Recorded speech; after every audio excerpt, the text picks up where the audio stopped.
Hey guys, it's Alex, and today I'm here with a book review for The Hate You Give by Angie Thomas. I buddy read this with Abby McReeds, who I will link down below. This book has been very hyped for the past several years.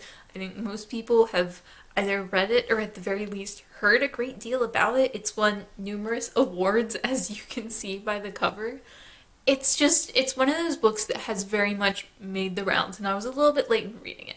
But in case you are unaware, the synopsis is that Starr is a black girl who is out with one of her childhood friends when they are stopped by a police officer who then shoots and kills her friend. Throughout the book, she deals with this trauma that she has experienced, as well as a crisis in identity. She lives in a part of town that is very poor and very black, but she goes to school in a very wealthy, very white part of town.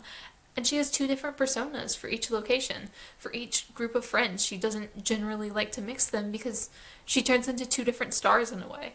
And this book is kind of about her reconciliation of herself, her identity, and what happened to her best friend. I gave this book 4 stars. I think that's a pretty average rating. Like, people usually give this book 4 or 5 stars, and I think it's definitely worth that. It's a very well-written book. It's very interesting. The characters have a lot of depth. It's just like one of those reads that is worthwhile. This is 100% the kind of book that I loved reading as a teenager. Just like issue-driven contemporaries that are very well done, because this is, at the end of the day, a well done book.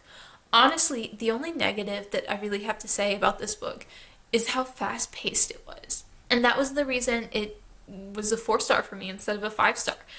I think I was about 50 pages in when I realized there had already been about 8 scenes.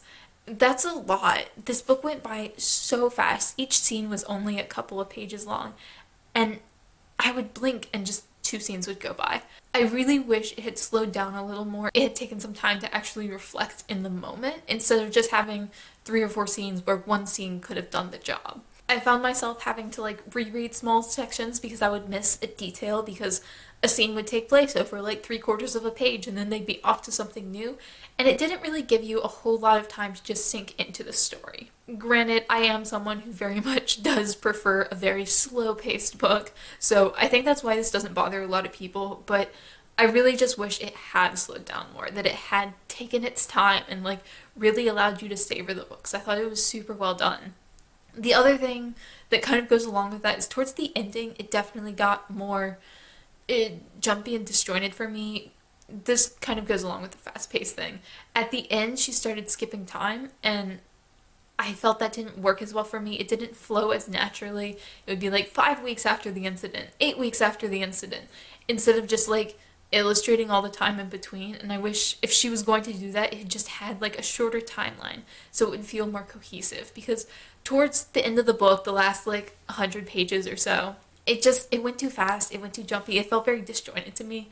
And I do like for my books to be very slow and flow really smoothly, so that is something that bothered me. But that was pretty much the only negative about this book. It took me 20 or 30 pages to really get used to Star's voice, but I think she had such a strong voice and I thought it was well done. I think she was a fantastic narrator, and I think any author who captures the main character's voice that well is just, I would highly recommend it on that alone, just because I do enjoy a very strong main character voice. Beyond this, everything I have to say is wholly positive about this book.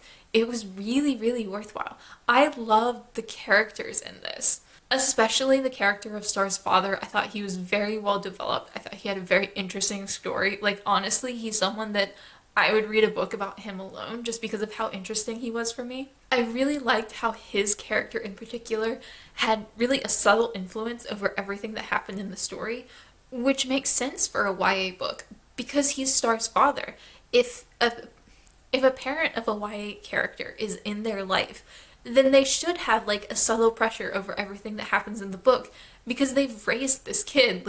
Star's 16 in this book. She's grown up with her father. He's going to have a huge influence on her life. So I really loved that we got to see that. We got to see the ways in which he influenced her thinking and the ways in which she was in some respects breaking away from that thinking. And I loved that. I think if something you really enjoy is family dynamics in a young adult book, this is definitely a good one to go to for that. There are definitely others as well. This isn't the only YA book that has a good family dynamic, but it's just really well done. I love the relationship between Starr and her father, and honestly, just his character as a whole in general. I loved him. I thought he was an incredibly well-crafted character. And just in general, I thought the whole cast of characters was done well. I think there were a lot of people in the story, but each character really propelled the story along. They all worked in their roles. No one felt out of place, and that's something that I usually feel with like larger casts of characters like in this book. I often feel like someone is out of place, someone doesn't belong, someone like doesn't need to be in the story. But in this book, like everyone needed to be there. Everyone was fulfilling a specific role in the story.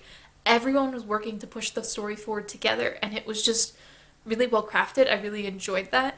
I do wish that it'd just been a little longer so there had been more time to spend with some of the characters that we didn't get to know very well.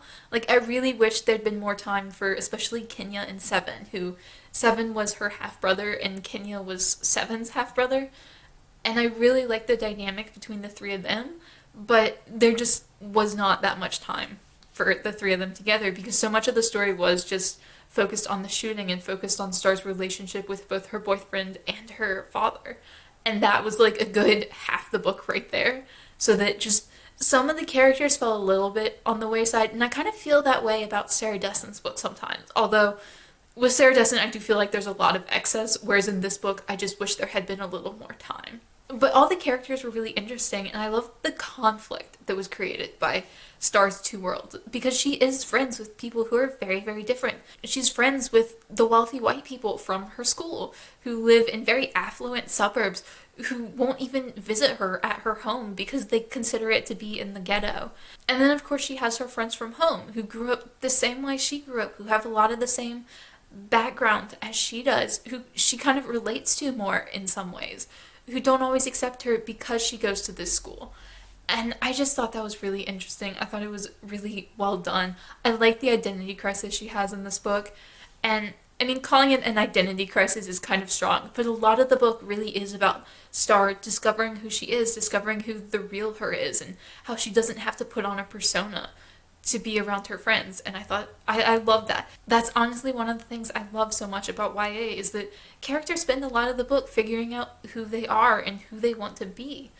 And I love that. I thought it was really well done in this book. I don't really have too much else to say about this. I think it was good. It was a great book. It lives up to all the hype. I don't want to really discuss the race and racism elements in this, being as how I am clearly white. Like, it's really not my place to discuss that at all. But I did find it really interesting and really insightful. I really enjoyed reading about it. But I'm not really going to comment on it further than that because there are people who have experience and personal connection to it that I don't, that have discussed it greatly in depth, and I have nothing worthwhile to add to that conversation. But I love this. I highly recommend it. I think it's just as good as everyone says it is. It's not going to be a favorite for me, just mostly because of how fast-paced it was. I just really, really wish it had slowed down and it taken its time a bit more. But even that being said, like, that was one flaw in this whole book, and I really enjoyed the rest of it. I thought it was well done, and I think it's definitely worth your time. Let me know down below if you've read The Hate U Give or if you're thinking about reading it and what you thought of it if you have. And as always, thank you guys so much for watching, and I will see y'all again soon.